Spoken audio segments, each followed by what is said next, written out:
y obviamente con ello parte pues del metabolismo, que es fotosíntesis y respiración celular, además del intercambio gaseoso en los seres vivos, ¿ya?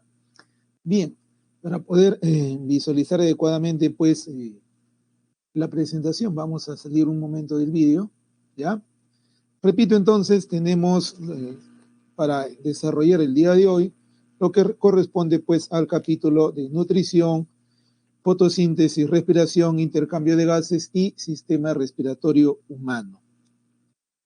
Muy bien, ahora recordemos algo por favor de inicio. Cuando hablamos nosotros de nutrición, vamos a hablar de un conjunto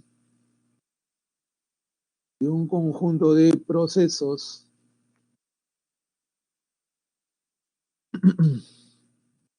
por los cuales los seres vivos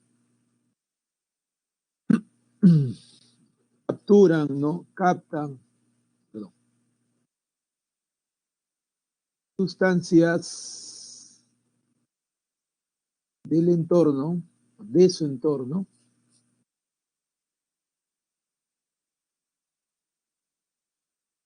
para transformarlas en sus propios materiales, ¿de acuerdo? En su propia materia, ¿ya? Y además a obtener de ellos energía. Energía pues para que puedan desarrollar todos sus procesos vitales. Entre ellos, por ejemplo, el reparar el continuo desgaste que van a presentar justamente por la reproducción celular y la muerte, obviamente, de muchas de las células durante el transcurso de su vida. Entonces, hablamos pues de una variedad de procesos, ¿no?, dentro de lo que es la nutrición. Bien, teniendo eso como referente, entonces, vamos a ver los tipos de nutrición que van a tener los seres vivos. Vamos a encontrar que la nutrición puede ser autótrofa o heterótrofa. Va a depender de qué. Si hablamos de nutrición autótrofa, vamos a hablar de los seres vivos que tienen la capacidad de elaborar sus propios nutrientes orgánicos, ¿ya? Es decir, en la nutrición autótrofa vamos a encontrar seres, repito, que sean capaces de formar sus propias moléculas orgánicas, ¿ya?, ricas en energía. Ahora, estos seres que tienen nutrición autótrofa van a usar estas mismas moléculas orgánicas para poder obtener a partir de ellas la energía necesaria para realizar sus demás procesos vitales. Ahora, ¿a partir de dónde es que forman estas moléculas orgánicas? Generalmente a partir, pues, de sustancias inorgánicas simples. Por ejemplo, si hablo de la fotosíntesis, ¿no? Si hablo de la fotosíntesis, hablaré pues del agua y el dióxido de carbono, ¿cierto? Pero también podemos hablar de la quimiosíntesis, donde en este caso pues vamos a hablar de reacciones químicas a partir de las cuales pues vamos a formar moléculas, compuestos y obtener energía luego a partir de ellos. Bien, ¿quiénes hacen fotosíntesis? Ya sabemos, pues acá hablamos de los vegetales, ¿no?, de las plantas, de algunas bacterias, ¿no?, y las cianobacterias. Además, obviamente, pues el resultado de la fotosíntesis es algo que todos conocemos, que son los azúcares, ¿no?, los azúcares más simples. ¿Listo? Bien. El siguiente tipo de nutrición se denomina nutrición heterótrofa. La nutrición heterótrofa es propia de aquellos seres que no podemos elaborar moléculas orgánicas ricas en energía. Más bien, lo que hacemos es básicamente, pues, consumir esas moléculas que formaron los seres con nutrición autótrofa, y a partir de esas moléculas que consumimos, vamos a obtener pues nuestra energía.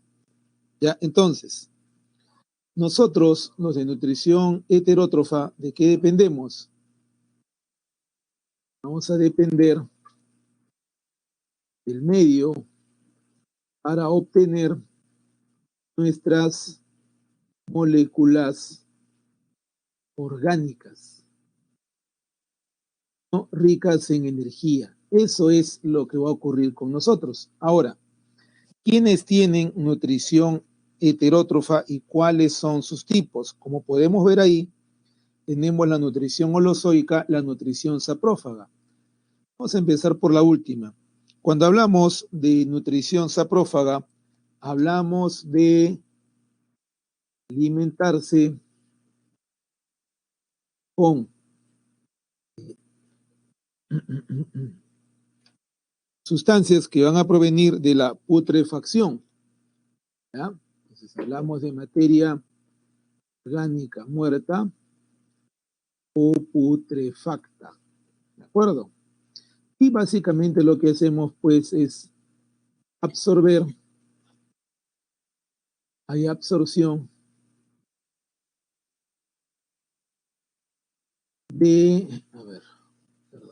absorción de aquellas sustancias pues que se han liberado durante ese proceso de descomposición. En cambio, en la nutrición holozoica vamos a hablar de los siguientes procesos. La ingestión de alimento. Vamos a hablar de la digestión del alimento, ¿ya? Que en la digestión vamos a transformar o vamos a llevar, ¿correcto? El alimento se degrada hasta sus componentes mínimos. De esa manera, estamos asegurando la obtención de moléculas, ¿no? De moléculas nutricias que van a pasar, pues, a nuestros fluidos circulantes a través del proceso llamado absorción. Ya decimos, los nutrientes pasan a la circulación.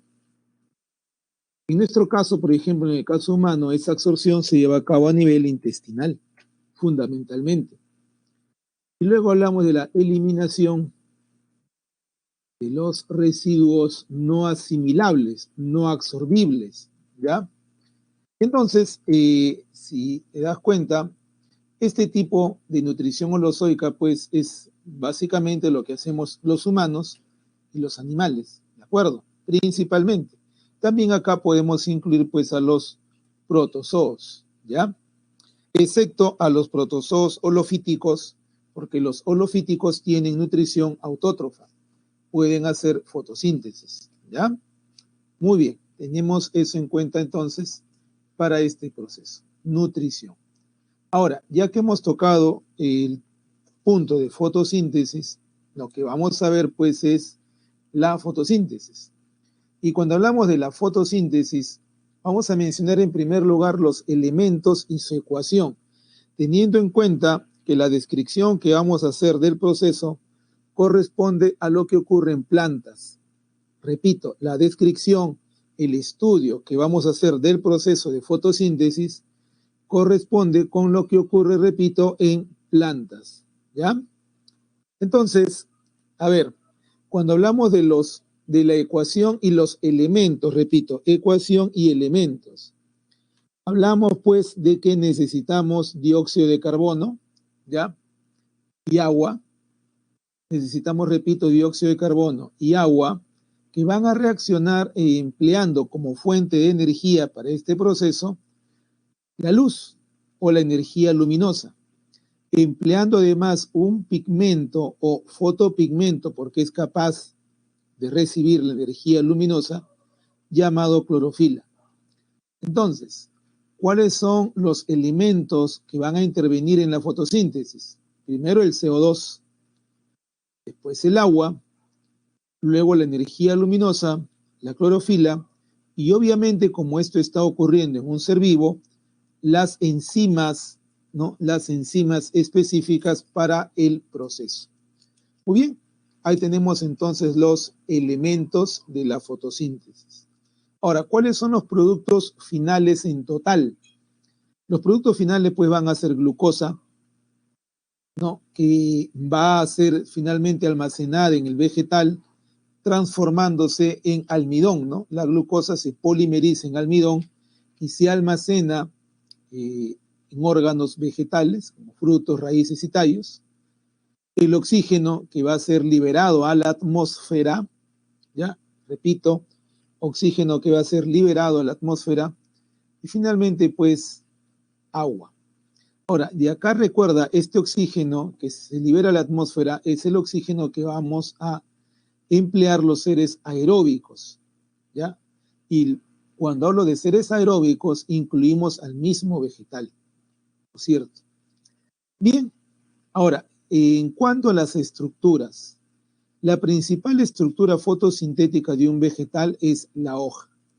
Repito, la principal estructura fotosintética de un vegetal es la hoja. Y en general aquellas partes verdes que contengan pues clorofila. Sin embargo, concentrémonos en la hoja. Recuerda que la hoja pues tiene un haz, que es la parte que da hacia el sol, y un envés, ¿no? Eso lo hemos visto ya. Entonces, repito, por acá recuerda que vamos a encontrar, arriba pues vamos a encontrar el haz, ¿cierto? Y acá abajo vamos a encontrar pues el envés. Ahora bien, siendo así, tienes que recordar que la parte media, la parte central de la hoja se llama pues mesófilo. Y como podemos recordar en este mesófilo, ¿qué es pues lo que vamos a encontrar? Pues vamos a encontrar un tejido, ¿no? Que conocemos con el nombre de parénquima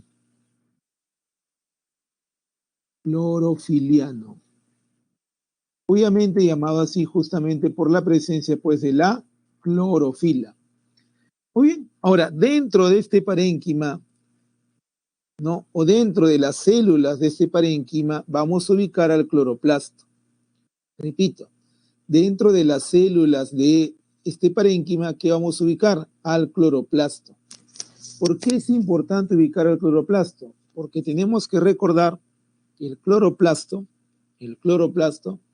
es la organela que se va a encargar de la fotosíntesis. Ya, repito, el cloroplasto es la organela que se va a encargar de la fotosíntesis.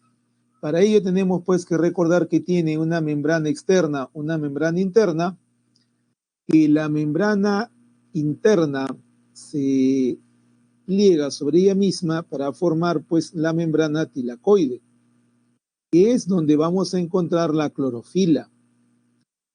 Repito, la membrana interna se pliega sobre ella misma, ¿ya? Formando pues la membrana tilacoide, que es donde vamos a encontrar a la clorofila, ¿ya? Muy bien. Y luego vamos a encontrar una parte fluida donde no está pues el tilacoide, que se va a llamar estroma. Se va a llamar estroma. Bien, ya tenemos entonces los tilacoides, que es más, ¿no? Los tilacoides se doblan sobre ellos mismos formando los discos tilacoides, cuyo conjunto es la grana. Y bueno, tenemos pues el estroma. Además, hay que recordar que este cloroplasto tiene sus propios ribosomas, su propio ADN, etc. Muy bien, ya tenemos entonces ahí la estructura encargada de la fotosíntesis. Ahora, estamos viendo un esquema del cloroplasto. Ya, repito, lo que estamos viendo acá es un esquema del cloroplasto. Y en este esquema, entonces, nuevamente hay que recordar, acá encontramos a los discos tilacoides, discos tilacoides. Discos tilacoides que contienen clorofila y que por lo tanto van a recibir luz. Van a capturar la energía luminosa. ¿Ya? Coloco acá entonces energía luminosa. ¿Ya? Energía luminosa. ¿Qué va a ser? Pues recibida por quién? Va a ser recibida por la clorofila. No te olvides, la clorofila que está acá, ¿no? La clorofila. Va a ser recibida por la clorofila. Ahora bien, y entonces aquí, en esta parte llamada tilacoides, van a ocurrir las reacciones de la llamada fase lumínica, ¿ya? Fase lumínica o fase luminosa. Y aquí entonces vamos a usar el agua y vamos a liberar el oxígeno. Este oxígeno, por cierto, que se libera durante la fase luminosa, sale pues de la molécula de agua. ¿Ya? Este oxígeno, repito, que se libera a la atmósfera, sale pues de la molécula de agua. ¿Sí? Bien.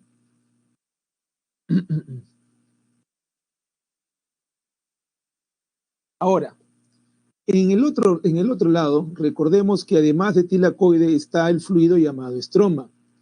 En el fluido llamado estroma ocurre el llamado ciclo de Calvin, un ciclo en el cual el CO2, y para ser más preciso, el carbono del CO2, es empleado para formar carbohidratos. Repito, el carbono del CO2 es empleado para formar carbohidratos.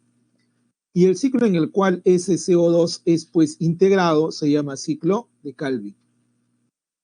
¿Ya? Y este ciclo de Calvin tiene lugar pues en el estroma en la fase oscura. Ahora, hay una relación entre fase luminosa y fase oscura que es justamente a través de las moléculas de ATP y NADPH. ATP, repito, y NADPH.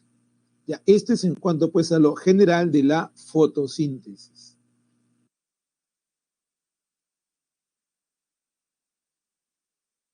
Muy bien, vamos a ver ahora entonces la fase luminosa.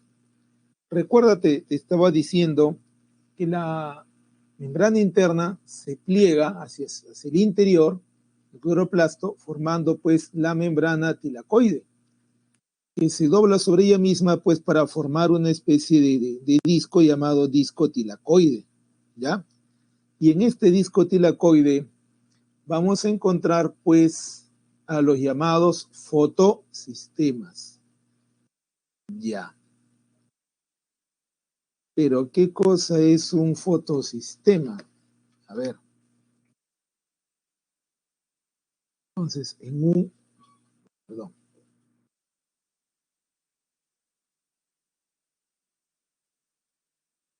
un fotosistema es un complejo de moléculas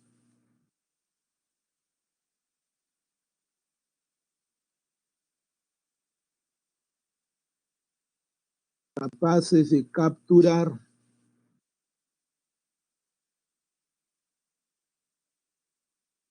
la energía de la luz. Aquí tenemos, ¿no? Por ejemplo, carotenos y la clorofila. Siendo pues esta última, la clorofila, la más importante, ¿ya? La más importante. Y tenemos entonces que existen pues dos fotosistemas, ¿ya? El fotosistema 1, que contiene una clorofila llamada P700, ¿ya? Llamada así porque captura longitudes de onda de 700 nanómetros, ¿no? Recuerda que cuando hablamos pues de luz, hablamos de radiación electromagnética, hablamos de longitud de onda, ¿ya?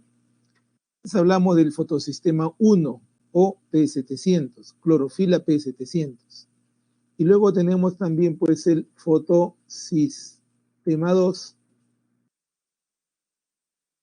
donde también hay clorofila, una clorofila pues que va a ser llamada P680, porque captura pues justamente longitud de onda de 680 nanómetros. Ya tenemos entonces ahí los dos fotosistemas. Bien, ahora, los fotosistemas, como bien habíamos mencionado, lo que hacen es capturar luz, capturar la energía de la luz, ¿ya? Capturar pues fotones, ¿ya? Capturar la energía de la luz. Ahora, cuando las clorofilas capturan la energía de la luz, se inicia, repito, un recorrido de electrones despedidos por cada fotosistema. Entonces, cuando los fotosistemas reciben luz, despiden, ¿no? Sale de ellos electrones. Los electrones que salen del fotosistema 2 van hacia el fotosistema 1 y los del fotosistema 1 van hacia esta molécula llamada NADP reductasa. Entonces, lo que estamos viendo acá en naranja es justamente pues el paso de electrones, ¿ya? Ahora, para que los electrones viajen del fotosistema 2 al fotosistema 1, encontramos una serie de transportadores. Y para que del fotosistema 1 los electrones vayan a esta molécula llamada NADP reductasa, también hay otro transportador de electrones. Entonces, recuerda, una vez más, cuando decimos que la luz llega a los fotosistemas, estamos hablando de que de cada fotosistema va a liberarse electrones que van a empezar a recorrer esta zona de los fotosistemas. Entonces, ¿cuáles van a ser pues los procesos o pasos que vamos a encontrar acá? Vamos a describir primero la fotoexcitación, que es justamente lo que estamos describiendo, ¿no? La recepción de luz, la captura de luz.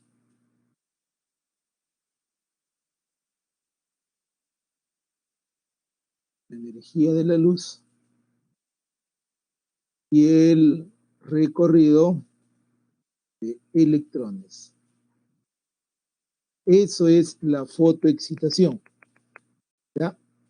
Además, en esta fotoexcitación, en este recorrido de electrones, vamos a encontrar las siguientes moléculas. Entre 2 y 1, entre el fotosistema 2 y fotosistema 1, la plastoquinona, el complejo del citocromo y la plastocianina. ¿Ya? Repito, entre el fotosistema 2 y el 1 encontramos pues plastoquinona, complejo citocromo y plastocianina. Ahora, entre fotosistema 1 y NADP reductasa, la ferredoxina. El punto que te decía entonces es que los electrones van a correr. Ahora, se requiere, repito, se requiere mantener un flujo constante de electrones. ¿Por qué? Porque cuando los electrones llegan a la NADP reductasa, participan en la formación del NADPH. Participan, repito, en la formación del NADPH. Eso significa que,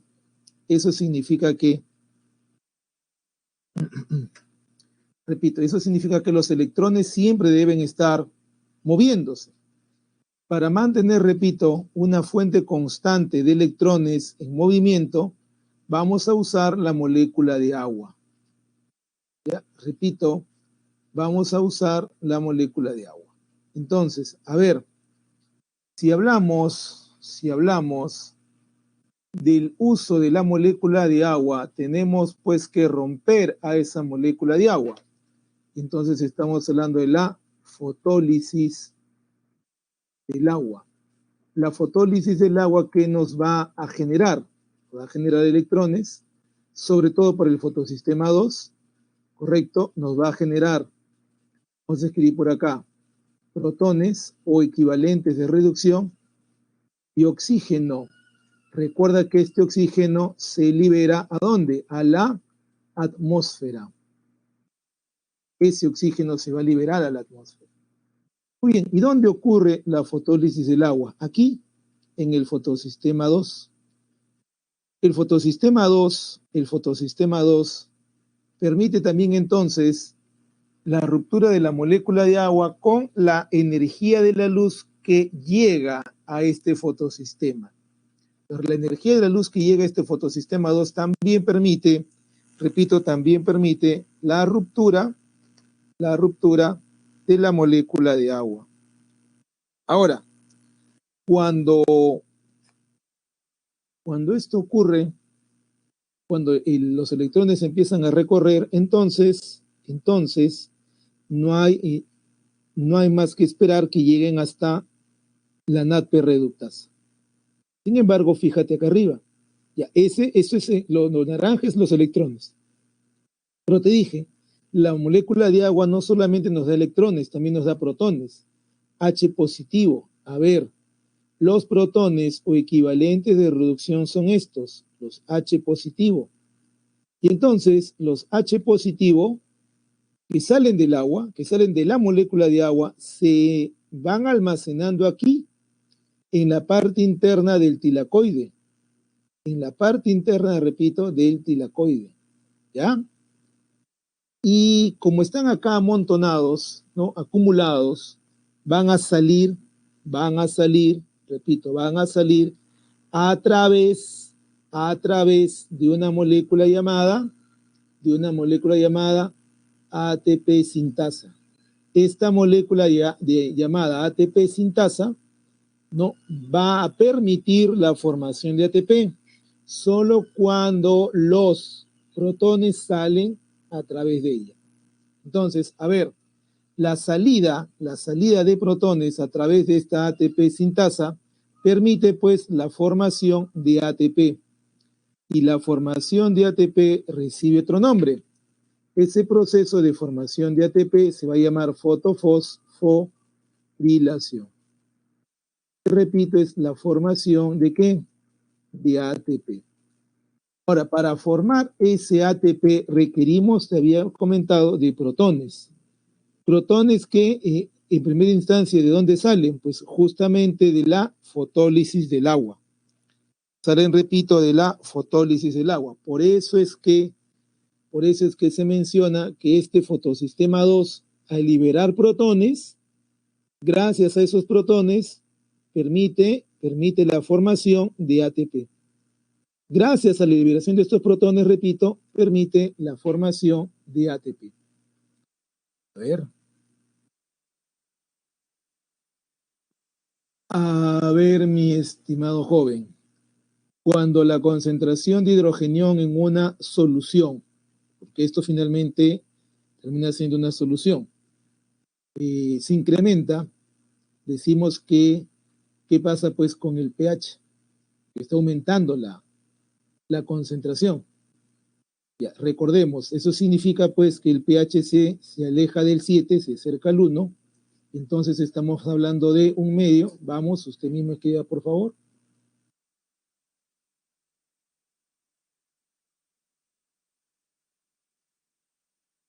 Vamos, yo sé que alguno de ustedes sabe, estamos hablando de una elevada concentración aquí, en esta solución. Correcto, muy bien, joven Omar, así es. Ese es pues el punto, ¿ya? Entonces, retornemos acá. A ver. Excelente, así es. De nada, muy bien. Sigamos entonces, estamos acá. Ahora, ya formamos ATP. Eso significa que los protones, o repito, equivalentes de reducción, salen, ¿cierto? Salen. Pero retornan al estroma, pero no se quedan ahí, sino que son captados por la NADP reductasa. Recuerda que la NADP reductasa ya recibió electrones. Y entonces, con esa fuerza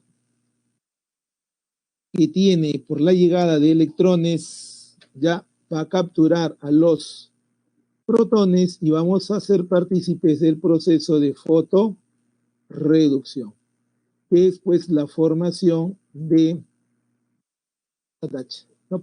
NADPH. Ahora sí, NADPH.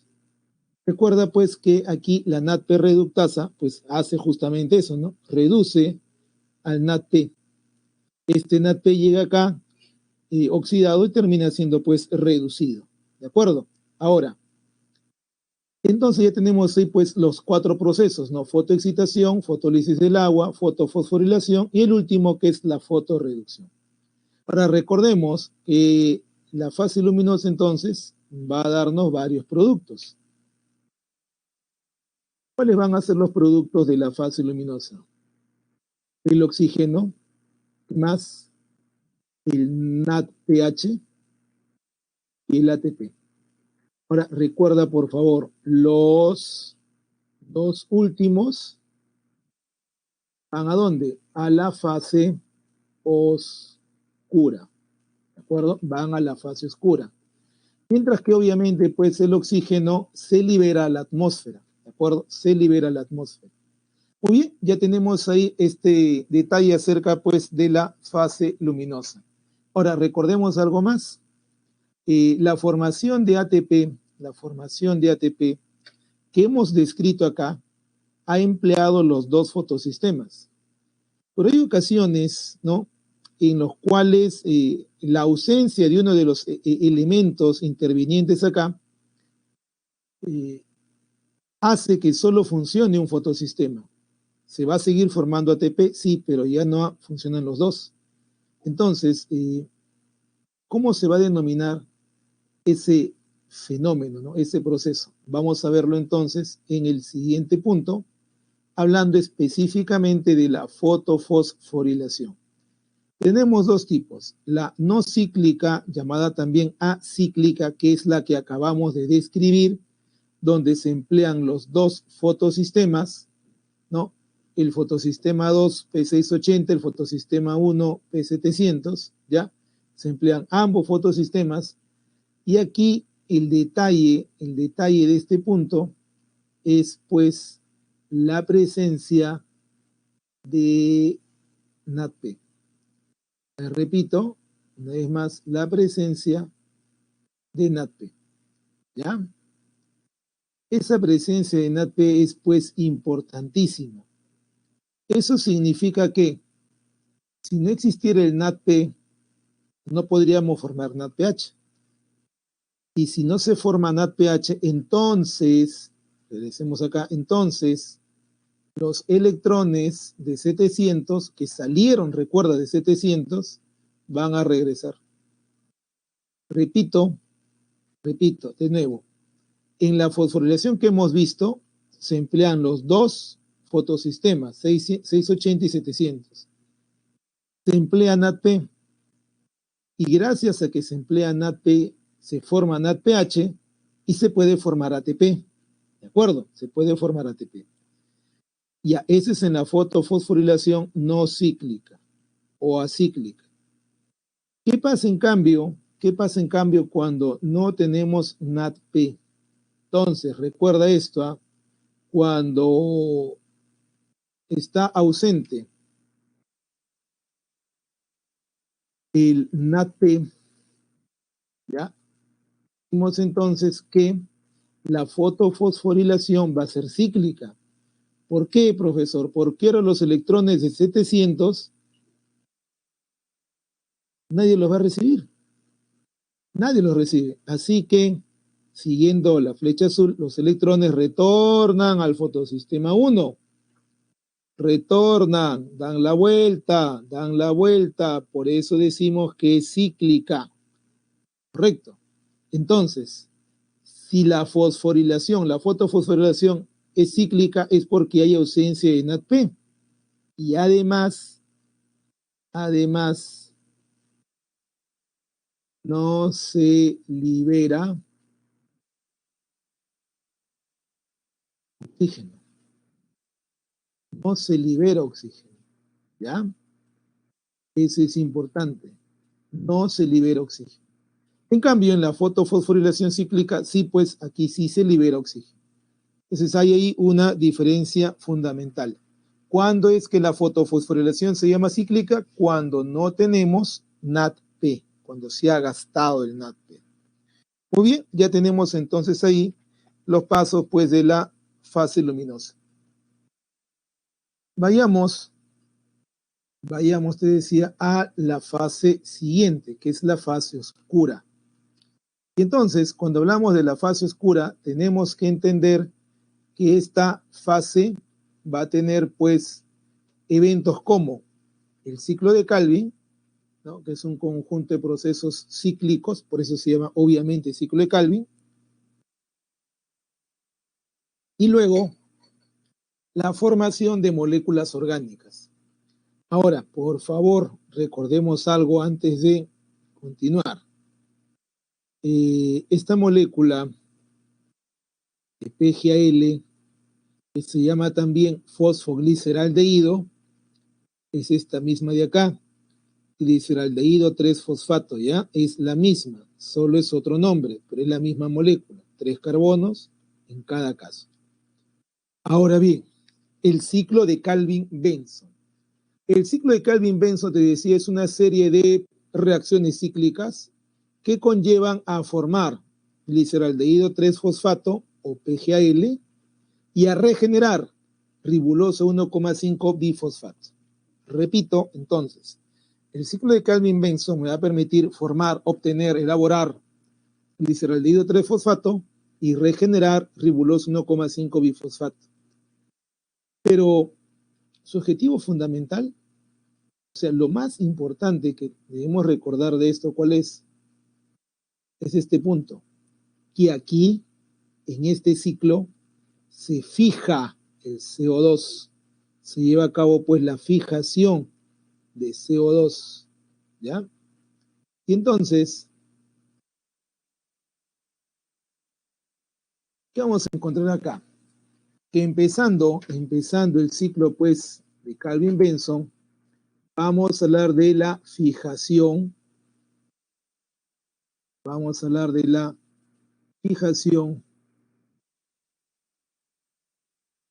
del CO2, o llamado también proceso de carboxilación, para lo cual se emplea pues una enzima. Esa enzima se llama rubisco. Te decía pues es el primer paso, ¿no?, de la etapa llamada ciclo de Calvin-Benson. Ya está. Listo. Y ahí tenemos entonces ese primer detalle.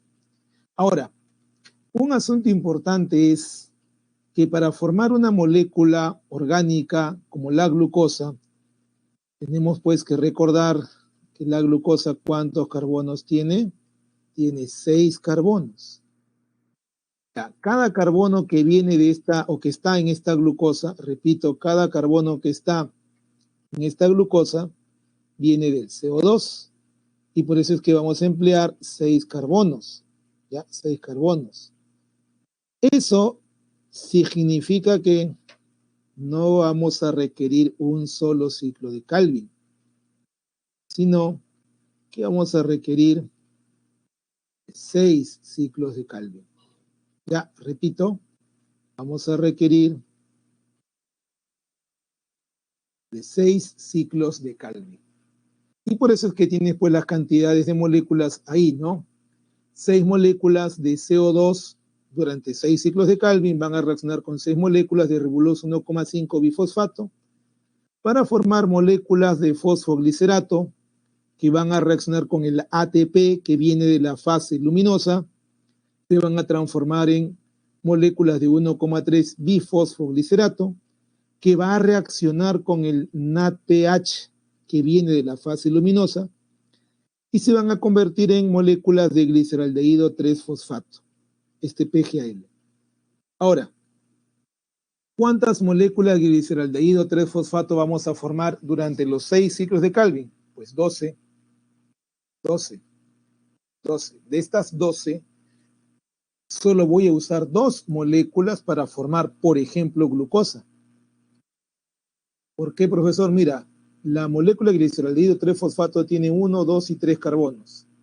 La glucosa, ¿cuántos tiene? 6, ¿cierto? Por eso se usan solo 2 moléculas. Teníamos 12, uso 2. Las 10 restantes van a regenerar a la ribulosa 1,5 bifosfato empleando más ATP en el camino. Repito, las 10 moléculas van a regenerar a la ribulosa 1,5 bifosfato empleando más ATP en el camino. Entonces, acá tenemos dos pasos más. Aquí, desde fosfoglicerato hasta gliceraldehido fosfato, ¿de acuerdo? Todo eso pues va a ser llamado reducción, ¿de acuerdo? Reducción o, nombre largo, reducción del CO2, que va a ir pues, repito, desde aquí hasta acá, ¿no? Bien. Y luego, la última etapa que estamos viendo pues por acá, esta última etapa, es la que se va a denominar regeneración. ¿De quién? De la ribulosa bifosfato. Listo, y tenemos entonces ahí los procesos pues que están ocurriendo en el ciclo de Calvin. Ahora hay un detalle importante que te recuerdo. A ver, en cantidades. Si el objetivo es formar una molécula de glucosa, ¿qué necesito? Necesito 6 ciclos de Calvin. Por cada molécula de glucosa, repito, necesito 6 ciclos de Calvin.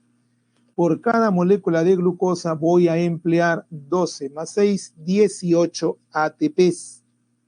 Y voy a emplear 12 NADPH. Entonces, a ver, repito.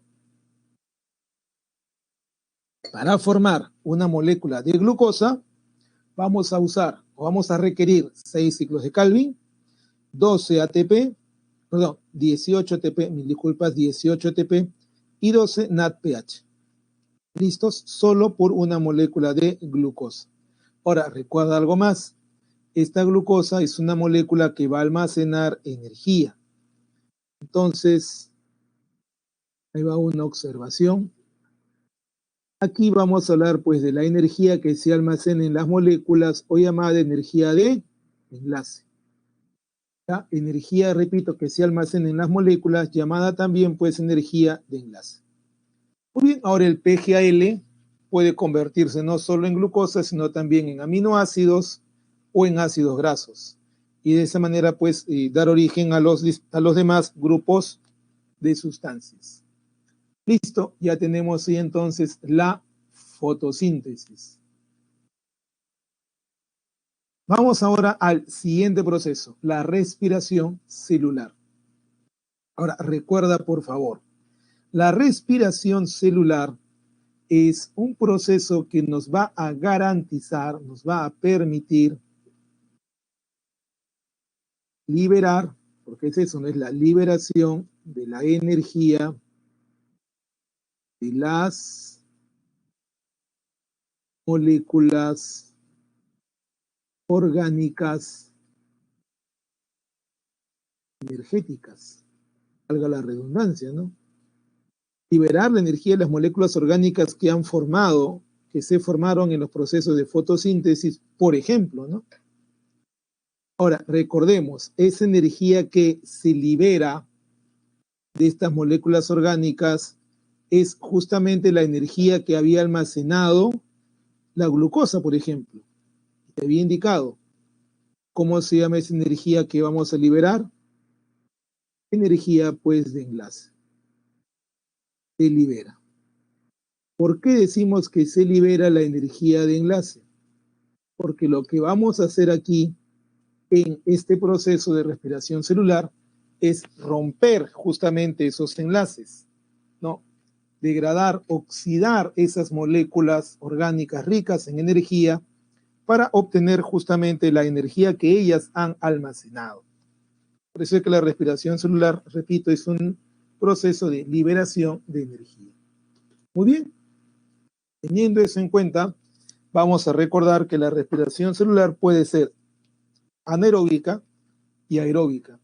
La anaeróbica es propia pues, de organismos primitivos como bacterias o que viven pues, en ambientes sin oxígeno, ¿no? Anóxicos.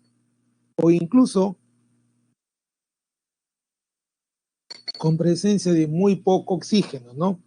Lo que se llaman ambientes hipóxicos. Ahora, la respiración aeróbica, en cambio, es aquella que realizan los seres aeróbicos. Eso no solamente pues incluye animales y protozoos, sino también a las mismas plantas, ¿ya? Ahora, hay una diferencia entre la respiración aeróbica y anaeróbica, aparte obviamente la presencia de oxígeno y dónde ocurre. La respiración anaeróbica ocurre solo en el citosol celular, no emplea otra estructura más. La respiración aeróbica, en cambio, emplea tanto el citosol como la mitocondria. Ya emplea, repito, tanto el citosol como la mitocondria. Y entonces, la principal molécula, el principal sustrato respiratorio, o sea, la molécula que más vamos a oxidar en la respiración celular, es pues la molécula que también se forma más en la fotosíntesis, de la glucosa. Entonces, la molécula principal sustrato respiratorio es pues la glucosa. Muy bien, y por eso es que tenemos acá a la glucosa, ¿no? ¿Listo? Ahora, la degradación completa de la glucosa, ya la degradación completa, repito, de la glucosa ocurre solo en la respiración aeróbica, ¿ya? En la mitocondria. Bien, entonces, saliendo de aquí, vamos al siguiente punto. La respiración aeróbica tiene pues una ecuación que básicamente es lo inverso de la fotosíntesis, ¿ya? Básicamente es lo inverso de la fotosíntesis, porque aquí usamos glucosa, oxígeno, agua y obtenemos pues CO2 y obviamente también agua, pero sobre todo energía, sobre todo energía.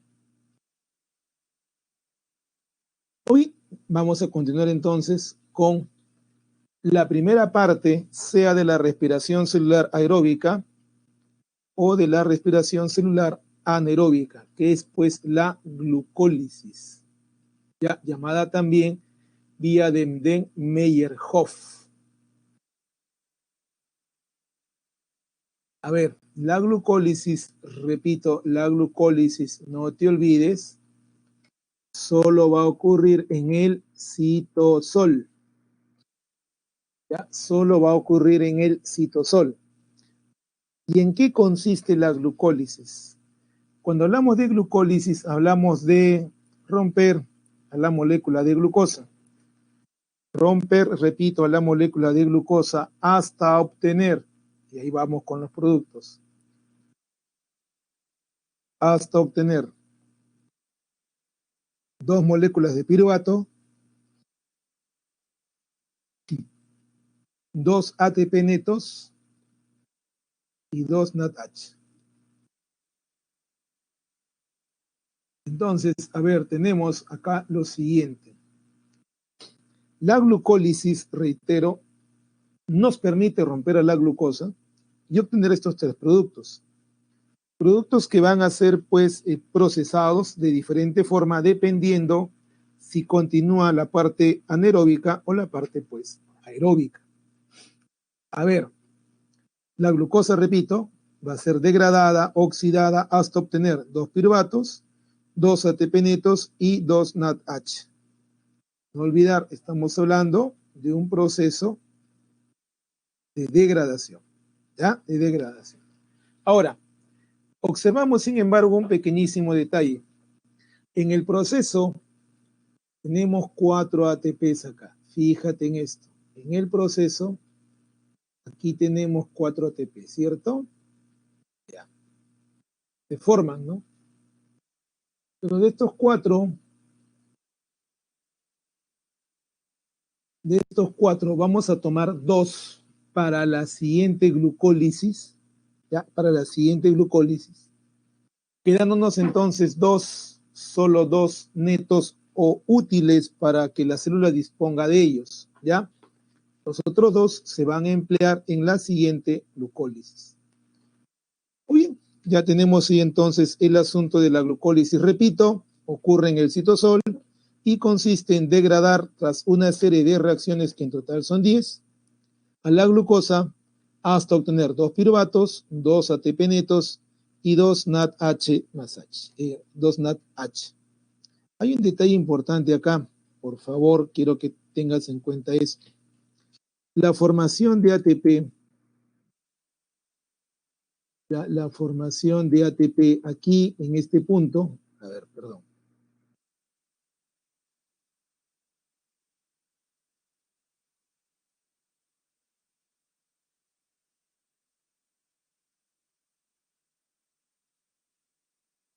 La formación de ATP en este proceso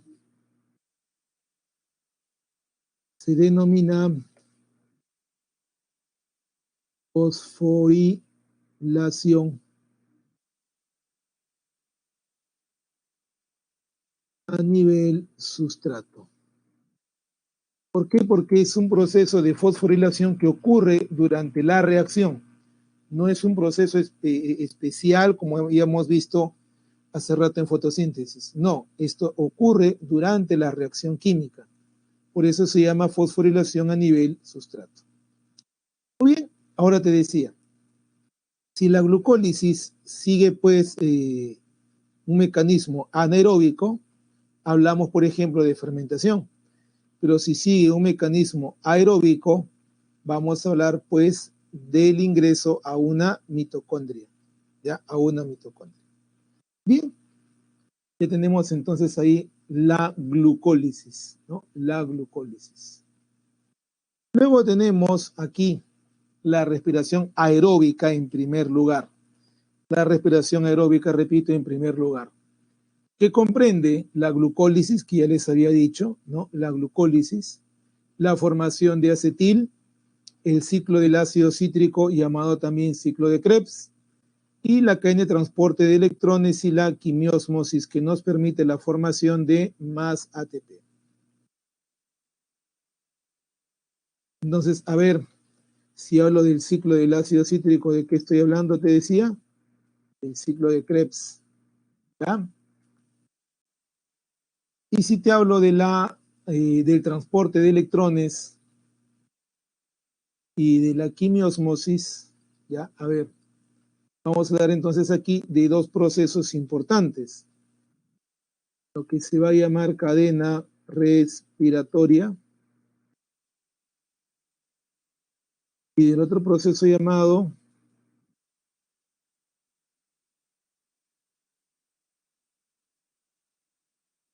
fosforilación oxidativa. ¿Ya? De esos dos procesos. Ahora, recuerda por favor que en la glucólisis vamos a tener ¿cuántos piruvatos? 2. No olvidar eso. ¿Ya? Que además en este recorrido, otros de los productos que tenemos son 2 NADH. ¿Ya? Y algo debe pasar con ese NADH. De hecho, este NADH va a llegar de alguna forma al interior de la mitocondria, y eso vamos a verlo en su momento. Pero ahora solo recuerda, para cuestión de cantidades, que la glucólisis pues nos da 2 piruvatos, 2 NADH y 2 ATP. Y todos estos van a intervenir en los demás procesos. ¿Ya? A ver. Claro, así es. Entonces vamos a ver ahora por qué decimos que es 2. Bien, ¿estamos claros con esto? Ya está. Vamos a lo siguiente. Vamos a lo siguiente. Ya está. A ver.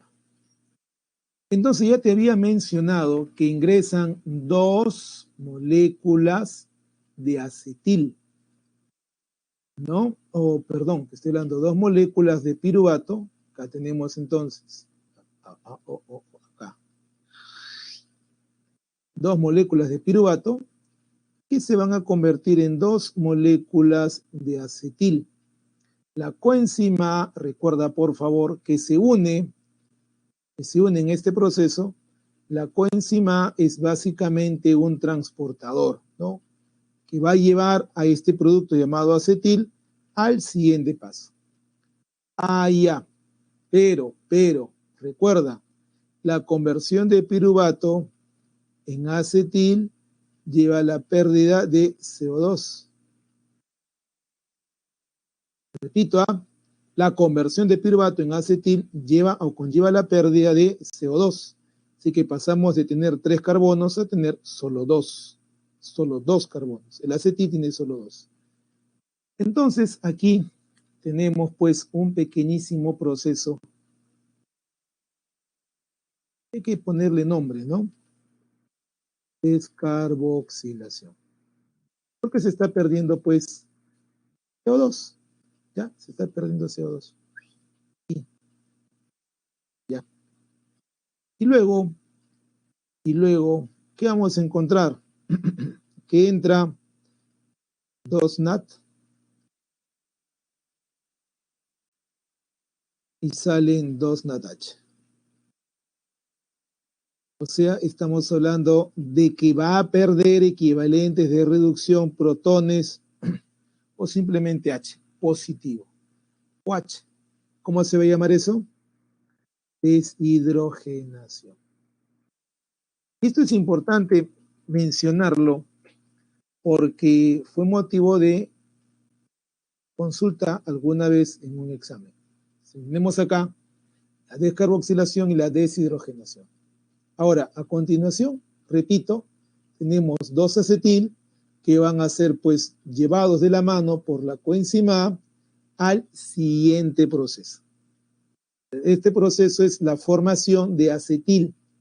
Ya este proceso, repito, que hemos visto acá, que es la descarboxilación del piruvato, la deshidrogenación, es básicamente llamado también pues formación de acetil. Bien, ahora, este acetil, te decía, es llevado por la coenzima A, si colocamos acá 2, es llevado por la coenzima A este ciclo del ácido cítrico que te dije, se conoce también como ciclo de ¿quién? De Krebs. A ver, y entonces, ¿qué va a ocurrir aquí en el ciclo de Krebs? Pues en el ciclo de Krebs, permíteme aumentar un poco esto. En el ciclo de Krebs, lo que vamos a encontrar acá de manera resumida, ¿ya? Porque lo que interesa es la comprensión del proceso, ¿ya? Lo que está ocurriendo. Más allá de los nombres, ¿ya? Los nombres están en tu boletín, están en el libro. Interesa el proceso. Quiero que entiendas esto. En este ciclo de Krebs, hay una molécula de 4 carbonos llamado oxalacetato que se va a unir con el acetil que tiene solo 2 carbonos. Repito, hay una molécula de 4 carbonos que se llama oxalacetato que se va a unir con otra que tiene 2 carbonos llamada acetil.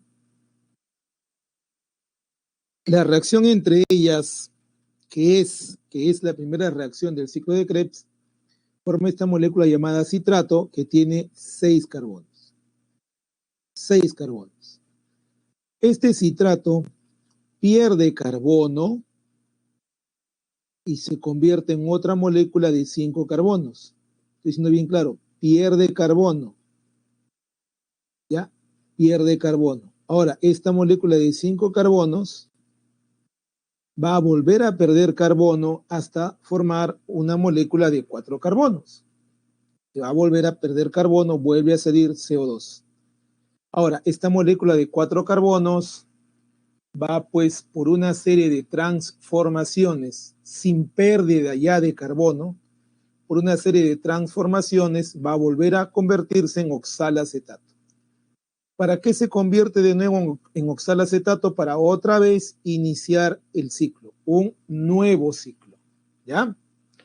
Entonces, repito, en este ciclo de Krebs ya tenemos la molécula de oxalacetato de 4 carbonos que se va a unir con el acetil de 2 carbonos para formar una molécula de citrato o ácido cítrico de 6 carbonos, la cual va a perder un carbono, se queda con 5, molécula que va a perder otro carbono, se queda con 4, y este compuesto de 4 carbonos solo se va a transformar en oxalacetato, y ya no va a perder más carbono. Como puedes darte cuenta entonces, en el ciclo de Krebs estamos perdiendo un CO2, dos CO2. ¿Ya? Listo. ¿Qué más vamos a encontrar?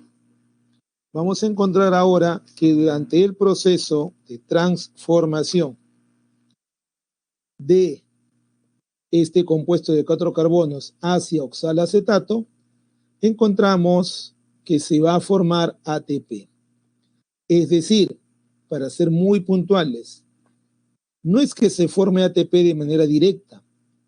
Se forma primero una molécula llamada GTP que cede su energía al ATP. Entonces se forma un GTP, el cual cederá, pues repito, su energía al ATP. Ya.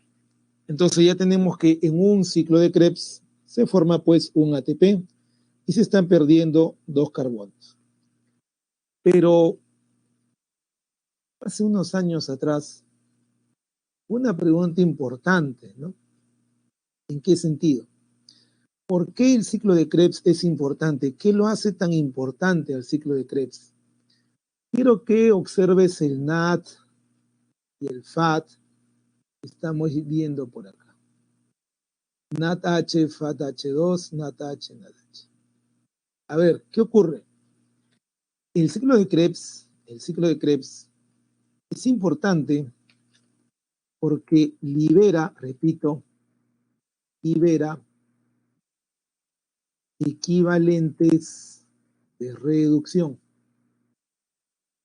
Profesor, ¿y eso qué es? Esos son pues los H positivos, los protones. ¿Hacia dónde los libera? Hacia las crestas.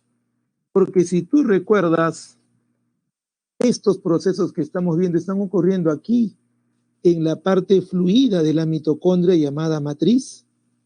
La formación de acetil y el ciclo de Krebs ocurren en la matriz mitocondrial. Y entonces te decía, se van hacia las crestas. Ahora, no van solos. Quienes los llevan, decimos entonces, son transportadores. ¿Quiénes son transportadores? Pues nada más y nada menos que el FAT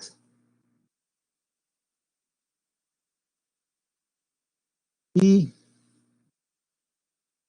FAT. Esos son los transportadores que van a llevar pues a los equivalentes de reducción. ¿Hacia dónde? Hacia las crestas. ¿Por qué hacia las crestas? Porque justamente en las crestas pasan los últimos 2 procesos que habíamos mencionado. ¿Ya? Muy bien. A ver, parece que no. Un lapsus. Bien, a ver, entonces ya tenemos esto aquí. Algo más. Importante, algo más. ¿Cuántos acetil habían entrado? 2. 2 para esto, para el ciclo de Krebs. Eso significa algo más, señores, algo importantísimo. Que en realidad, pues, no ocurre un ciclo, ¿no? Sino ocurre 2. 2 ciclos de Krebs por 2 acetil. 2 ciclos de Krebs, 2 acetil por 2 piruvatos. 2 ciclos de Krebs, 2 acetil, 2 piruvatos por cada glucosa. Entonces, ya tenemos ahí un asunto importante que tenemos que escribir por acá. A ver, por 2 Krebs, ¿cuáles van a ser los productos? Repito, por 2 ciclos de Krebs. Vamos a liberar 4 CO2, 2 por ciclo, 2 ATP, 1 por ciclo, ¿ya? Vamos a liberar 6 ATH, Y por último, 2-FATH2. Ya tenemos ahí cuáles van a ser los productos del ciclo de Krebs. Recuerda, el NADH y el FATH2 van a llevar pues los equivalentes de reducción, o sea, los protones, hacia las crestas para los dos últimos procesos. Repito, para los dos últimos procesos. Bien, ya tenemos esto por acá. Listos. Ahora, obviamente, pues, si tú deseas recordar todo el ciclo de Krebs, tenemos pues por acá el citrato, el isocitrato, ¿correcto? El alfa-cetoglutarato, el succinil, donde ya tenemos 5, ¿no? Succinato, fumarato, malato y otra vez oxalacetato. Entonces, esos son los nombres. Recuerda que el ciclo de Krebs está formado pues por 8 reacciones, ¿no? 8 reacciones que ocurren, repito, en la matriz. En la matriz. ¿Ya está? Ya tenemos eso de ahí ganado. Ahora, detalle importante aquí a recordar, reitero una vez más, detalle importante aquí, es estos 6 NADH y 2 FATH2 que van por los dos ciclos de Krebs hacia las crestas. ¿Por qué? Vamos a ver lo siguiente.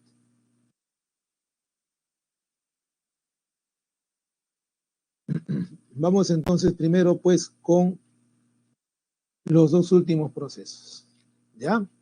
Pero antes, recuerda por favor, la mitocondria, no te olvides, tiene una membrana externa y una membrana interna. ¿Sí? Ya. Membrana externa, membrana interna. Ahora, la membrana interna se pliega sobre ella misma, formando pues lo que llamamos, recuerda, crestas, ¿no? Crestas. Ya está. Cresta mitocondrial o cresta de la mitocondria, ¿no? Ya. Es pues este asunto aquí, ¿cierto? Ya. Y luego también pues debemos recordar que existe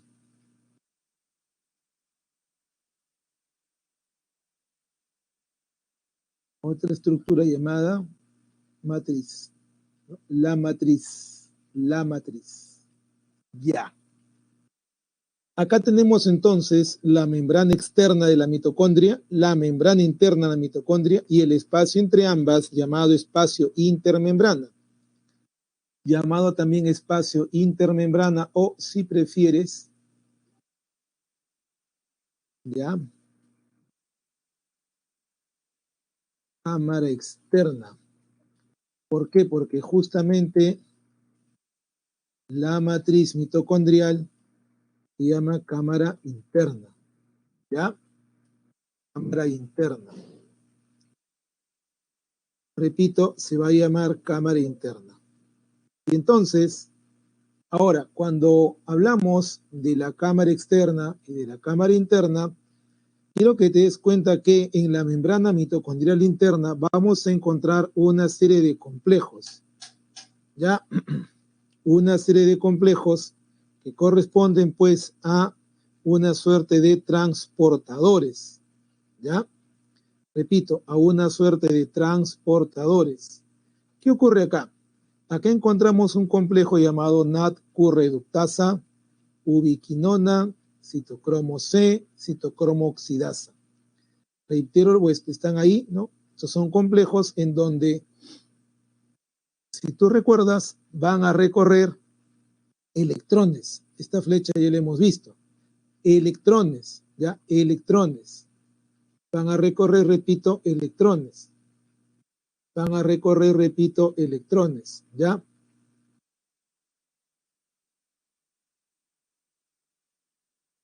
Van a recorrer, repito, electrones. Y entonces, ¿qué es lo que va a ocurrir? Te voy a explicar así. El NADH y el FATH2 van a llegar a cada uno a un distinto complejo. el NADH va a llegar al NADHQ reductasa y ahí va a dejar electrones que van a recorrer por los otros complejos, hasta encontrarse con el oxígeno en este último complejo llamado citocromo oxidasa. ¿Ya? Repito, van a llegar y van a dejar sus electrones que van a recorrer hasta el citocromo oxidasa donde se unen con el oxígeno. ¿Ya? Ahora bien, esto permite además el ingreso de protones desde la cámara interna, desde la matriz, hasta el espacio intermembrana. Ahora, recuerda esto, por favor, que te voy a indicar. El flujo de protones hacia la cámara interna es lo que se llama quimiósmosis, que justamente es el término que habíamos visto escrito antes, ¿ya? Quimiósmosis. Ese es el paso, reitero, de protones desde la matriz hasta el espacio intermembrana. Ahora, reitero entonces, el NADH llega al NADHQ reductasa, deja electrones que van a recorrer los complejos hasta el complejo citocromo oxidasa, donde se encuentran con el oxígeno. ¿Ya? Muy bien. Y a su vez, esto permite entonces el flujo de protones hacia la cámara externa o espacio intermembrana. Ahora, el FATH2 llega al complejo llamado ubiquinona, donde ocurre algo similar, donde ocurre que el FATH2 deja electrones que van a recorrer los complejos hasta encontrarse con el oxígeno. Y a su vez van a permitir nuevamente el flujo de protones desde la matriz hasta el espacio intermembrana, ¿no? Entonces aquí en el espacio intermembrana va a ocurrir una elevación de la concentración de protones, ¿no? De equivalentes de reducción. Ahora, sígueme por favor en esto. Los equivalentes de reducción, los protones, van a retornar a la cámara interna atravesando a la molécula ATP sintetasa. Van a retornar a la cámara interna a través del ATP sintetasa. Esto permite la formación de ATP. Repito, esto permite la formación de ATP. Ahora, recuerda lo que te voy a indicar. Empezamos por el NAD. El NAD permite que pase protón por este primer complejo, protón por este segundo complejo, tercer complejo, perdón, y por el cuarto complejo. Entonces pasa 1, pasa 2, pasa 3. Y entonces hay que recordar lo siguiente, como los electrones del NADH van a permitir que atraviesen protones por 3 complejos, decimos entonces que NADH permite la formación de 3 ATP, ¿correcto? 3 ATP. En cambio, si observamos el FATH2, los electrones del FATH2 solamente van a permitir el flujo de protones por 2 complejos. Entonces, ¿qué vamos a decir? El FATH2 va a permitir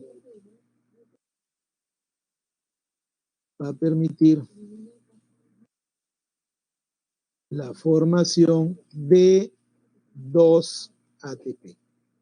Y ese es un concepto fundamental que debemos recordar, porque así se entiende luego el balance energético que tenemos que hacer. Ahora, sigamos con nombres. Toda esta cadena donde estamos transportando electrones hasta encontrarse con el oxígeno, toda esa cadena recibe el nombre de cadena respiratoria, donde el último elemento, porque es el último que recibe electrones, es pues justamente el oxígeno. ¿Ya? El oxígeno. Entonces, reitero, todo esto se va a denominar pues cadena respiratoria. ¿Ya? Cadena respiratoria. Muy bien. Ya, esto es cadena respiratoria. Y este proceso, profesor, llamado fosforilación oxidativa, ya esto es aquí. Esta formación de ATP en la cresta con ayuda de una ATP sintetasa y en presencia de oxígeno es lo que llamamos pues fosforilación oxidativa. ¿Ya? Repito,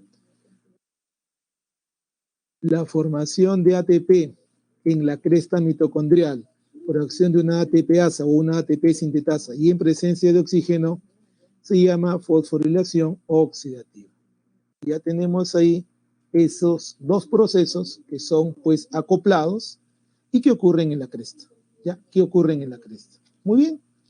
Entonces, hasta ahí pues tenemos ese detalle importante sobre la formación de ATP y la cresta. No olvidar, antes de responder alguna pregunta, no olvidar que aquí fundamental es la acción del oxígeno. Si el oxígeno no estuviera presente, no habría quien reciba electrones, por lo tanto, no se produciría este recorrido finalmente, no se requeriría ni NAD ni FAT, no habría nada, o sea, no regresaríamos solo a glucólisis. Repito, regresaríamos solo a glucólisis. Muy bien, entonces, a ver,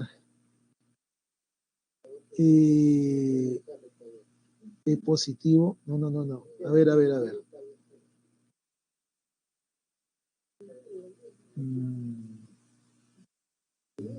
¿Dónde hay P positivo?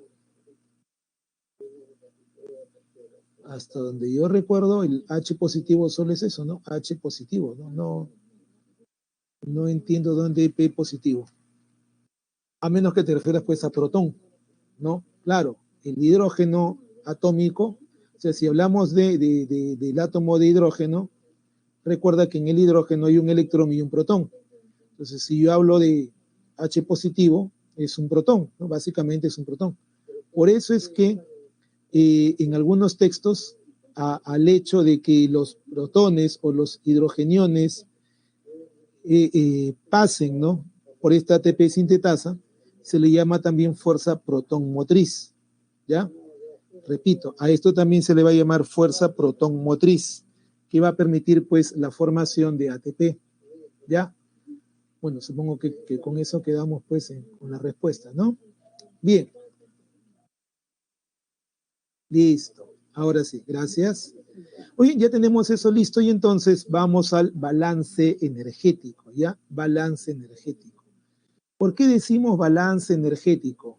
Porque hay que saber, repito, hay que saber cuánta energía nos da una glucosa, ¿ya? Cuánta energía nos da, repito, una glucosa. A ver, entendamos esto. El balance energético, ¿no?, va a incluir la formación a nivel sustrato de ATP, o sea, durante la reacción, ¿ya? Y la formación de ATP, pues en total, incluyendo esta última parte que es la fosforilación oxidativa, ¿ya? Bien, entonces, a ver, cuando hablamos de la glucólisis, recuerden, cuando hablamos de la glucólisis pues nos va a dar 2 ATP por algo llamado fosforilación a nivel sustrato, 2 ATP, que son lo neto, ¿no?, lo útil, 2 ATP. ¿Ya? Entonces, a ver, vamos a ir encerrando cosas. Ya, me interesa acá. Comenzamos a contar 2 ATP. ¿De acuerdo? Durante la formación del acetil se van a liberar 2 NADH. Ya sabemos que, aunque lo voy a escribir acá de todas maneras, ¿ya? Sabemos que esto lo vamos a multiplicar por 3 ATP en cada caso. Entonces, ¿cuántos ATP vamos a tener por acá? 6 más. ¿Correcto? 6 más. Luego, el ciclo de Krebs. No olvidar, el ciclo de Krebs. Ya, aquí hay que aclarar. No te olvides, por favor. Siempre faltan aquí los numerales. A ver. 2. 2. Ya está. Entonces, por los dos ciclos de Krebs, ¿qué vamos a entender? ¿Qué vamos a encontrar? 2 ATP más a nivel sustrato, 6 NADH, que ya sabes que se multiplican por 3, lo que nos da un total de 18 ATP. Y también vamos a tener por acá FADH2. No te olvides que este FADH2 se multiplica por 2 ATP. Entonces, ¿qué tenemos acá? Pues tenemos ahora 4 ATP más. Ya. Si seguimos ese razonamiento, entonces vamos a tener una pues cierta cantidad de ATP por acá, ¿no? 2, 4 en total, 6, 18, 4. Y nos va a faltar pues llegar al total, ¿no? ¿Por qué nos va a faltar? ¿Qué ocurre? ¿Qué está pasando aquí? Recuerda, por favor, recuerda que en la... Vamos a ver, aquí. Recuerda esto, ¿eh?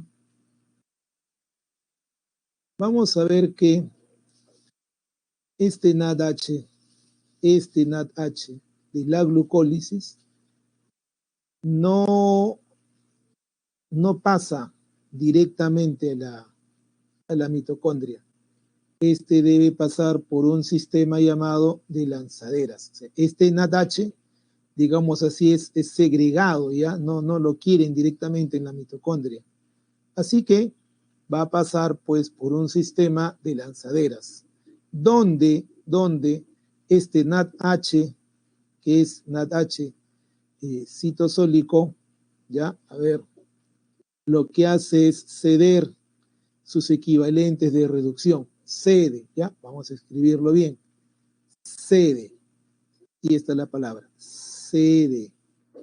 ¿Qué cede? Cede, repito, sus equivalentes de reducción. ¿A quién? Pues a dos sistemas diferentes. A uno llamado glicerol 3-fosfato. Este glicerol 3-fosfato, escúchame por favor, a su vez los envía ¿a quién? Los envía a 2-FAT. Entonces, ¿qué vamos a tener en el camino? Pues 2-FAT-H2. A ver, ¿qué vamos a tener en el camino? Te decía 2-FAT-H2. Ya. Ya sabemos pues que si tenemos 2-FAT-H2, obviamente, ¿cuánto ATP más pues vamos a formar? 4. Solo 4. 2 por 2, ¿cierto? 4. Ya está. ¿Qué más? Si utilizamos la vía malato-aspartato, entonces, ¿a quién los envía? ¿Los envía a quién? A ver, perdón. Un poquitín más grande. Los envía a 2 NAT, lo cual nos lleva pues a formar 2 NADH. Ya sabemos pues que si tenemos 2 NADH, ¿qué va a ocurrir? Es fácil. Los NADH por 3, ¿cuánto ATP más nos van a dar? 6. Entonces ahí viene el asunto final, ¿no? Si utilizo glicerol 3-fosfato, ¿cuánto ATP voy a tener al final? En total. Pues en total voy a tener 36 ATP. Y si uso malato aspartato,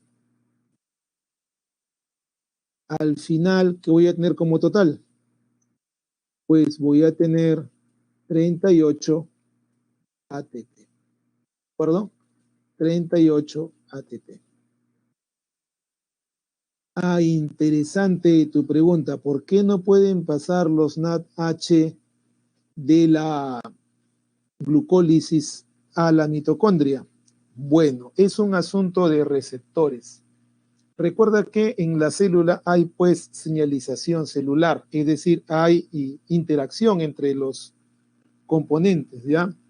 Entonces hay pues receptores en las membranas y aparentemente pues ocurre que los NADH de la glucólisis no tienen posibilidad alguna de entrar sin pasar, repito, sin pasar por este sistema de lanzaderas. Entonces, es un asunto de la estructura de la membrana. ¿Ya? La membrana de la mitocondria no permite, repito, no permite el paso de los NADH más H del citosol. Reitero, es un asunto pues de receptores, no hay. Por lo tanto, solo queda pues que cedan sus protones al sistema de lanzaderas. Eso por un lado. Lo otro es también por el asunto termodinámico, ¿no? Parece ser que es mucho más adecuado cederlos que el que ingrese toda la molécula. Parece que es más adecuado en términos energéticos para la célula cederlos, repito, antes de que permitir el paso de toda la molécula. ¿Ya? Muy bien. Entonces ya tenemos ahí este detalle. ¿Ya?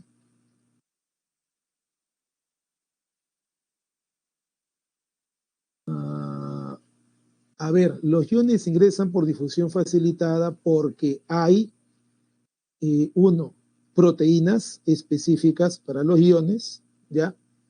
Y estas proteínas específicas, como te repito, o como te menciono, lo que hacen es pues presentar, en muchos casos, carga eléctrica. Y obviamente pues hay una interacción entre cargas, ¿ya? Por eso es que los iones sí pueden pasar. Ahora, depende también de los canales que existan, ¿no? De las proteínas que faciliten el proceso de ingreso-salida de los iones, ¿ya? De lo contrario, pues no podrían pasar tampoco. Eso está en función a lo. Las lanzaderas no son exactamente canales, ese es el asunto. Las lanzaderas son complejos de reacciones químicas. O sea, por ejemplo, el glicerol 3-fosfato, si no me viene mal a la mente ahorita, son creo 3 reacciones, y en la malato aspartato son, a ver, 2, 3, 5 y 6 reacciones, no recuerdo bien ahorita en este instante la cantidad, pero son reacciones, o sea, no es un canal. No es que el glicerol 3-fosfato sea una proteína que tenga un canal, no, son reacciones químicas que ocurren. Por eso les decía, ahí el asunto va por los receptores y por el gasto energético. Parece que es más sencillo, reitero, para la mitocondria los equivalentes sean cedidos a que sean, pues, que toda la molécula ingrese, ¿no? ¿Ya? Bien, entonces ahí tenemos ese asunto. De nada, no hay ningún problema. Ya, listo, tenemos entonces el balance energético y hay que aclarar un punto o precisar un asunto importante. Esta última vía, malato aspartato, ya vamos a poner aquí a modo de observación. Esta última vía es empleada por nuestro hígado,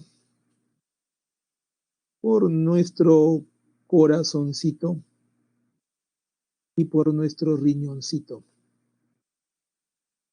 Aparentemente, pues, son los órganos que más energía emplean. Así que por esa razón usan el malato aspartato. Ya, por cierto. Muy bien, teniendo eso en mente ya, pasamos entonces al proceso de intercambio de gases. Perdón. Bueno, ya, es lo que habíamos dicho, ¿no? Perdón, antes, se me estaba olvidando, ¿ya ves? Se me estaba yendo. A ver, ¿nos alcanza? Sí, parece que sí.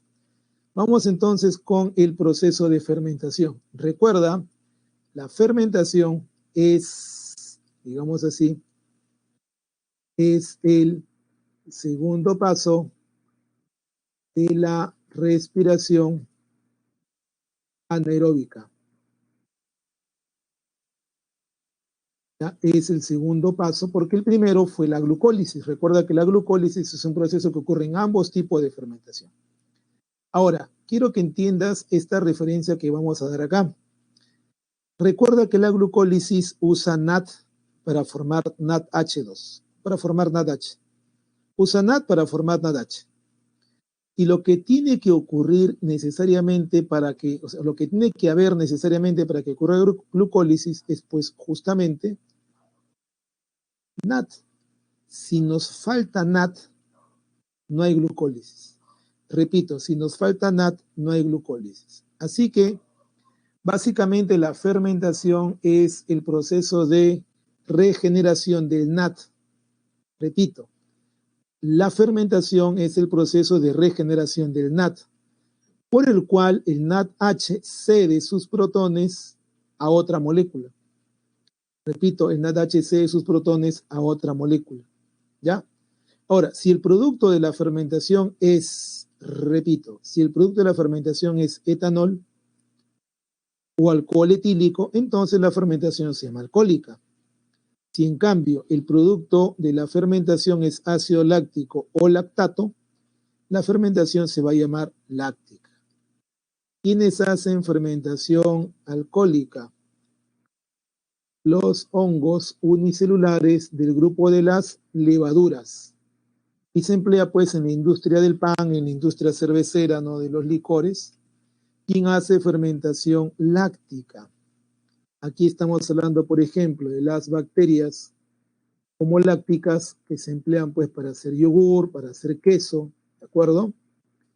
Estamos hablando de los eritrocitos, ¿no?, nuestros glóbulos rojos, que recuerda, no tienen pues núcleos, no tienen organelas, y la única forma que tienen de obtener energía es haciendo glucólisis y acumulando ácido láctico. También lo hace la fibra muscular o célula muscular, ¿ya? La cual tenemos que hacer pues ahí una pequeña observación, ¿no? ¿Qué ocurre? Si se acumula, ¿no?, la acumulación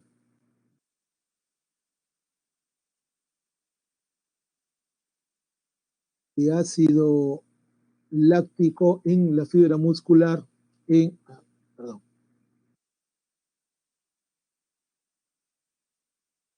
la fibra muscular puede generar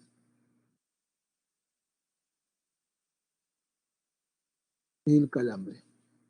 Podría generar un calambre. Solamente por acumulación de ácido láctico. Entonces, por ejemplo, eso ocurre cuando tú haces pues un ejercicio muy exigente, exiges demasiado al músculo cuando no lo has preparado previamente para eso. Preparar al músculo previamente para un ejercicio fuerte es oxigenarlo, es hacer lo que se llama pues calentamiento, ¿no? Bien, ya tenemos entonces los procesos, repito, de fermentación. Ahora sí, intercambio de gases. Cuando hablamos de intercambio de gases, tenemos que recordar que hablamos de gases conocidos como gases respiratorios, que son el oxígeno y el CO2. Todo ser vivo con respiración aeróbica, con respiración celular aeróbica, usa oxígeno como sustancia oxidante para liberar energía y libera CO2 como desecho, ¿ya? Entonces, todos los seres aeróbicos lo hacen, eso incluye las plantas. Pero ¿por dónde intercambian gases las plantas? Pues por los estomas, que están, recuerda, en el envés de las hojas. No olvidar, los estomas, repito, no te olvides, ¿en dónde están? En el envés de las hojas, ¿de acuerdo? En el envés. Y por ahí pues se permite el cambio de gases, ¿no? El ingreso de oxígeno y la salida de CO2. ¿Ya?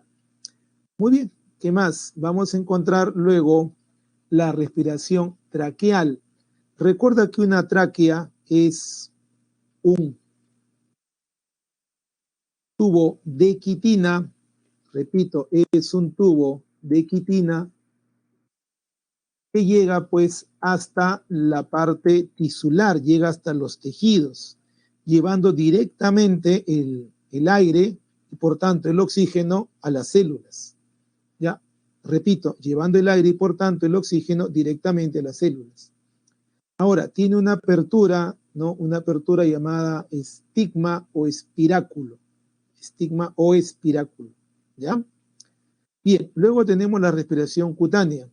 Hay un detalle importante acá. Para que la piel, porque si yo te hablo de respiración cutánea, hablo de usar la piel, ¿ya? Hablo de usar la piel.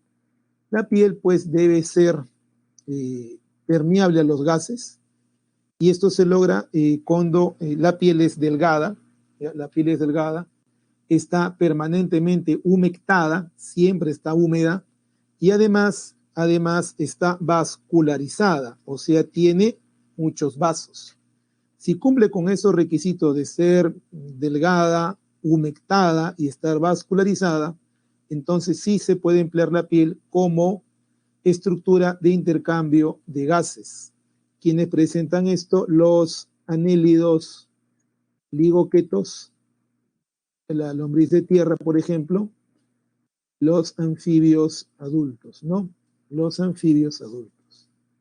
Bien, ya tenemos entonces ahí este tipo de respiración cutánea. Recuerda que cuando hablamos de respiración, la respiración es el otro nombre del intercambio de gases. Luego tenemos las branquias. Embriológicamente, o sea, desde el embrión, las branquias se forman a partir de la faringe, ¿ya? Así que podemos afirmar que son, pues, estructuras faríngeas vascularizadas. Si llegan hasta el exterior, van a ser llamadas branquias externas, y estas están en los renacuajos, que son los embriones de los anfibios, y en un anfibio adulto que es, pues, el axolote, ¿no? Puedes ver, pues, todavía muestra sus branquias externas en el estado adulto. Las branquias internas, en cambio, van a estar, pues, como el nombre lo dice, cubiertas, y acá encontramos a los peces, encontramos a los moluscos, excepto el caracol de tierra, que tiene pulmón. Ya vamos a encontrar también a los crustáceos, ¿no? Que de los artrópodos son, pues, el único grupo que tiene branquias, ¿ya? Y hay un detalle importante. Sean peces óseos o peces de cartílago, como los tiburones, ambos tienen branquias, pero hay una diferencia aquí que de todas maneras hay que mencionarla, ¿ya? Estas branquias que estamos observando aquí, ¿ya? Voy a poner una observación. En la respiración branquial, en peces existe algo llamado flujo contra corriente. ¿Qué significa eso? Quiero que entiendas esta parte. El agua va en un sentido y la sangre va en sentido opuesto. Repito, el agua, creo que acá podemos, sí. Te decía, el agua va en un sentido, ¿ya? Y la sangre va en sentido opuesto. De forma tal que cuando el agua pasa, deja oxígeno y recoge CO2. Repito, el agua va en un sentido y en sentido contrario va la sangre. Sí, hay un contacto ahí. De esa forma, el agua deja oxígeno y se lleva CO2. Ese flujo contracorriente es importantísimo porque así los peces pueden, pues, aprovechar lo máximo posible el oxígeno que reciben, ¿ya? El oxígeno que reciben. Muy bien, ya tenemos eso ahí. Vamos ahora entonces al sistema respiratorio humano. Cuando hablamos del sistema respiratorio humano, debemos entender que el sistema respiratorio humano va a presentar las siguientes estructuras, ¿ya? A ver, dos partes en primer lugar. La primera parte van a ser las llamadas vías aéreas, que son, pues, las vías o los lugares por donde el aire pasa. Hablamos de las fosas nasales, hablamos de la laringe. La laringe, que recuerda, por favor, contiene, pues, a las cuerdas vocales, que son el órgano de la fonación. Luego vamos a encontrar a la tráquea. Luego a los bronquios principales o mayores. Y luego, pues, a las ramificaciones que tienen ellos. Conocemos, pues, con el nombre de árbol bronquial. Esas son las vías aéreas, que son las vías por donde pasa el aire. Y luego, el segundo componente van a ser los pulmones, ¿ya? Pues si hablo de los pulmones, vamos a hablar de los llamados órganos de la hematosis. Entendiendo pues a la hematosis como el intercambio de gases que ocurre dentro de los pulmones, ¿ya? Dentro de los pulmones. Ahora bien, entonces, hay un detalle adicional aquí, en el caso de las fosas nasales, ¿ya? Las fosas nasales filtran, humectan y atemperan el aire. Eso hacen, repito, nuestras fosas nasales, ¿ya? Humectan, filtran y atemperan el aire que ingresa. Ahora, la laringe, la faringe y demás, te repito, básicamente, pues son lugares por donde el aire fluye. Estoy siendo claro, aire, no solo oxígeno, aire, el aire fluye, ¿ya? Muy bien, ahora, la tráquea está delante, delante del esófago, por si acaso, ya los bronquios se bifurcan, o la tráquea se bifurca en bronquios, arriba incluso, ¿no? Del corazón, como puedes ver en la gráfica, y los bronquios pues van a penetrar en los pulmones, que son dos, ¿no? Izquierdo y derecho. Recordando que el pulmón izquierdo es más ancho y el pulmón derecho es más largo, ¿ya? Bien, otro detalle es que así como la fosa nasal filtra, la tráquea también filtra el aire. Para eso tiene células con cilios. Mientras la fosa nasal tiene pues epitelio, ya, donde hay vellosidad, hay vellos que tú puedes ver en la nariz incluso, ¿no? Bien. Llegamos ahora a los pulmones. Dentro de los pulmones vamos a encontrar a los alvéolos. Los alvéolos van a ser pequeños sacos, ya pequeños sacos dilatados, que están en contacto directo con los capilares sanguíneos que llegan hasta el pulmón. Ahora, los capilares rodean a los alvéolos para poder intercambiar con ellos gases. Entonces, veamos algo importante. La pared alveolar, o sea, la pared del alvéolo, ¿ya? La pared del alvéolo está formada pues por células llamadas neumocitos 1, ¿ya? O neumocito 1. Ese es el que forma la pared alveolar, ¿ya? Si yo te hablo ahora de la pared capilar, te hablo pues del endotelio, ¿cierto? Ya. Ahora, hay un detalle acá que debemos entender que es importante. Otra observación. Existe en el alvéolo algo llamado neumocito 2, ya que es el que va a producir pues una sustancia llamada surfactante, que es el que va a mantener dilatado al alvéolo.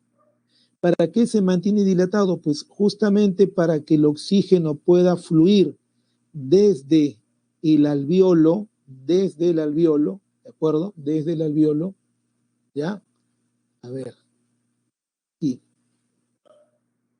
desde el alvéolo,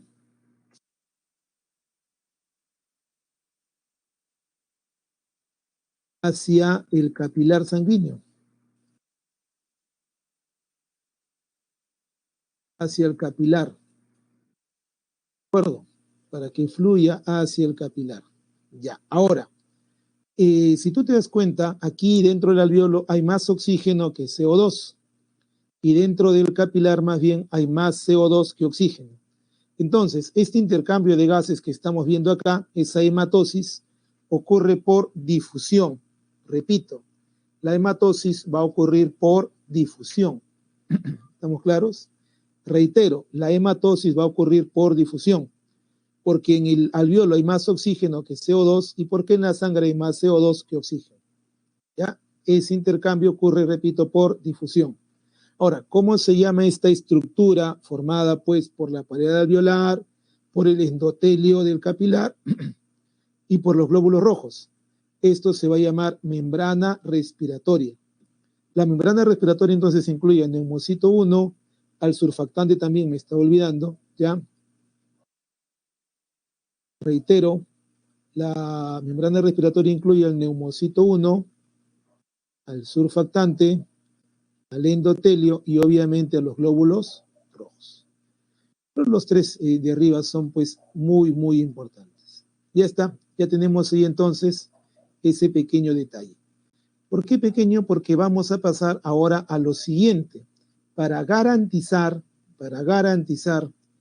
que el aire ingrese, y que el aire salga, es decir, que el oxígeno llegue, que el oxígeno y que el CO2 salga, tenemos pues el asunto llamado ventilación pulmonar, llamada también ciclo respiratorio, ¿ya? Que viene a estar formado por una inspiración y una expiración, ¿ya? Ahora, recuerda, si yo te hablo del número de ciclos por minuto, entonces, ¿qué tenemos? El llamado ritmo respiratorio, que más o menos pues viene a ser entre 12, ¿no?, y 18 ciclos por minuto, ¿ya? Ciclos por minuto. Muy bien, ahora recordemos este asunto. Una inspiración involucra la contracción y descenso del diafragma, ¿ya? Contracción, repito, y descenso del diafragma. Luego tenemos que los músculos intercostales se contraen y ascienden, o sea, suben, ¿ya? Y eso provoca pues la dilatación de los pulmones, permitiendo que el aire ingrese por diferencia de presión, ¿no? La presión atmosférica termina siendo más grande que la presión dentro del pulmón y eso entonces va a permitir el ingreso del aire. ¿Ya? El ingreso del aire. Ahora, en la expiración va a ocurrir lo opuesto. El diafragma, el músculo diafragma, se relaja y sube, los intercostales externos se relajan también y descienden, los pulmones se comprimen y el aire sale. Ahora, ¿cuánto aire entra y cuánto aire sale? ¿Ya? Eso es el volumen llamado tidal o volumen de intercambio de gases. ¿Cuánto es? 500 mililitros. Es lo que entra y lo que sale, ¿de acuerdo? Lo que entra y lo que sale. Repito entonces, a ver, en una inhalación, el diafragma se contrae y desciende, ¿ya? Los intercostales externos se contraen y suben, y los pulmones entonces se dilatan. Repito, se van a dilatar. Entonces decimos pues que la presión atmosférica ser mayor que la presión intrapulmonar, ¿ya? Intrapulmonar. Por lo tanto, el aire entra. En cambio, en la expiración, el diafragma se relaja y sube, los intercostales externos se relajan y descienden, y los pulmones se comprimen. Entonces, en este punto, la presión atmosférica va a terminar siendo menor que la presión intrapulmonar. Y por lo tanto, el aire sale. ¿Ya? El aire sale. Eso es lo que va a ocurrir durante una inspiración y una inhalación o ciclo respiratorio. Ahora, reitero, en un adulto, ya la frecuencia o ritmo respiratorio, ya, si por favor van contestando la encuesta, en un adulto, reitero, es entre 12 y 18 ciclos por minuto, excepto en un asmático, ¿no? En un asmático, en pleno ataque asmático, llega pues hasta 25 por minuto, ¿no? Es muy, muy alto, ¿ya? Y en un niño también es alto. Los niños están normalmente pues entre 18 y 20, ¿no? Los niños de la primera infancia, ¿no? Son más rápidos en ese sentido en su respiración. Muy bien, entonces creo que hemos cubierto pues el tema del día de hoy, ¿ya? A bien, gracias por sus preguntas, gracias por sus apreciaciones, es importante. Y bueno, Entonces, pues quedamos